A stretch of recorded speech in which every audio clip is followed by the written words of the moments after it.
Hello YouTube. So it's been a while since I have made any update videos. I figured now is a good time, and I'm also trying out a new camera.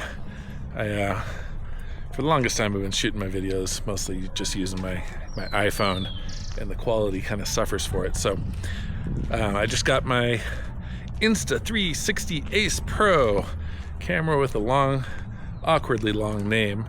But this camera's supposed to be really good for low light video. And this one, I am first testing out here at about 6 o'clock, a little after 6 o'clock in the evening, in the park near my apartment in Quito. So it's kind of an overcast day, sun's about to set, and I figured it was a good place to check out the camera and make a little update. So, some more, hello, dog following me around. Some more time has passed out here in Ecuador, and statistics have come out for the crime rates, specifically the murder rate for 2023. And it looks like, lo and behold, Ecuador has become the most dangerous country in all of South America. And in fact, it is the 5th most dangerous country in the world. This is not counting war zones or things like that. This is just based on like murder rate, but it's more dangerous than Venezuela, at least by the reported numbers, and more dangerous than South Africa. In fact, the only countries that have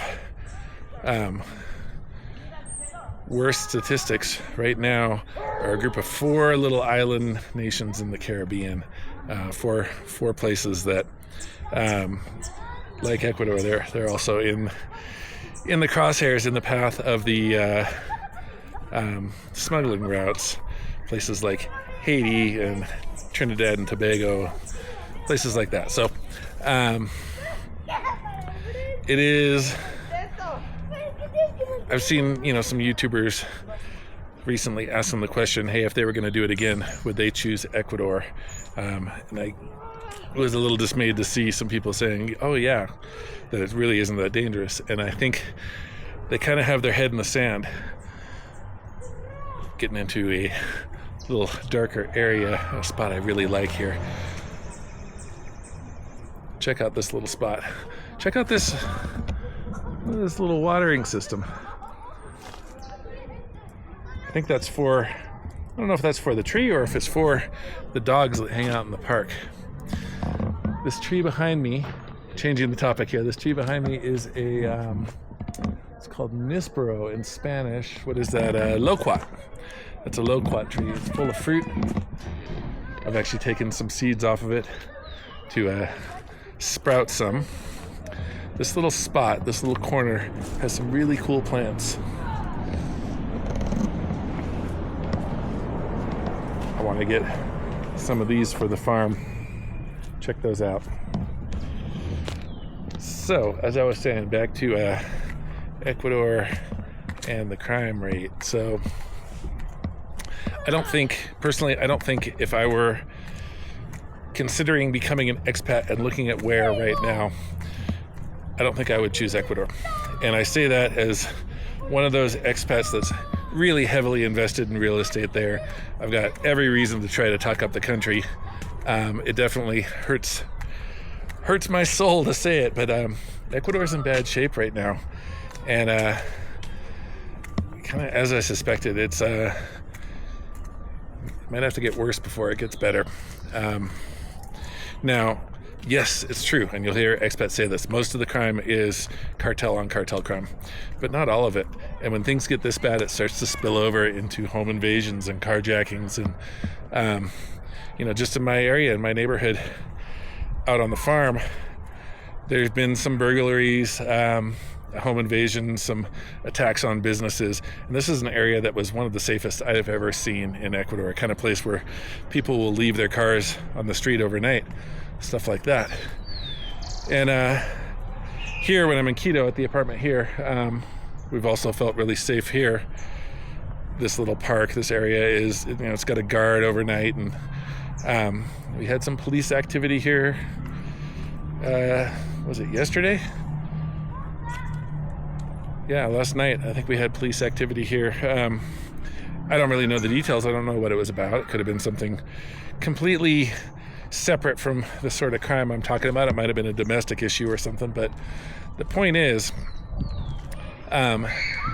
folks that think that the crime in Ecuador is still only affecting those that are connected to the cartels and violent crime, they're sooner or later in for a pretty rude awakening, I think.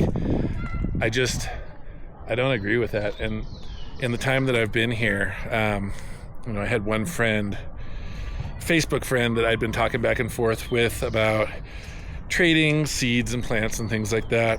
She was down in, she had a farm somewhere in Loja area, and I think somewhere around Vicabamba. And one day she just stopped answering, and I found out a while later that some thieves had attacked their farm and she'd been murdered. And I've got other friends that have experienced violent muggings, robberies here, things like that. This is the sad reality here. It's now, I'm not saying that the US doesn't have its own type of just insane, crazy violence and drugs and things like that as well. But the reality here is that it's many, many, many times more violent. There's many, many, many times more murders than there are in the US. There are more murders here per capita than anywhere else in the world except for Haiti, Trinidad, I think Dominical. I'm not sure the other. There's like 4 Caribbean islands that, as I said, that were worse. And that is something to think about when thinking about moving here. Like I said, if I were just looking at the statistics and looking at the numbers and thinking about, do I even want to go there to make just a visit to see how it is? I'm not sure I would. Right now, I'm not sure I would. Will that change over time? I think so. I'm gonna ride it out. I'm not selling my properties. I'm not leaving. I'm gonna ride this out. But I think it is something you gotta be realistic about. And I wish more of the YouTubers out there would be a little bit more careful about what they say, because I think there's a really good likelihood that people are gonna say, no, it's not that bad, and they're gonna convince someone to move here, and they're gonna wind up being one of the victims. They're gonna wind up with something bad happening to them because they listened to bad advice. And I guess that's all I gotta say in this video. I know I'm gonna get some pushback from the Cuenca crowd and a lot of folks that really are living in one of those bubbles where they think everything is rosy and everything is safe, but up here in Quito, that's not what I'm experiencing at all. Peace out.